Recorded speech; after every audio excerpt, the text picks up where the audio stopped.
geldik can dostları doyurma ama bugün çok rüzgarlı hava. Her zamanki verdiğimiz yerde de inşaat var. Artık buralara verdik. Kozalaklar da düşüyor.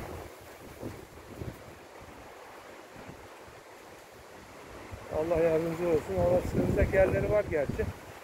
Şimdi o merdiven altına da vereceğim.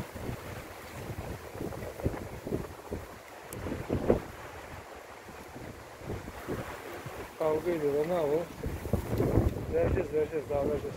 Tamam. Hadi bakalım. O küçükler de var.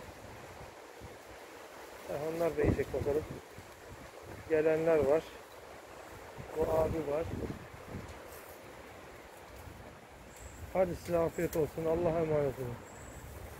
Her zaman diyorum. Seyretmeniz yeterli. Bu güzellikleri, bunları paylaşmanız bizimle yeterli bizim için. Allah razı olsun izlediğiniz için.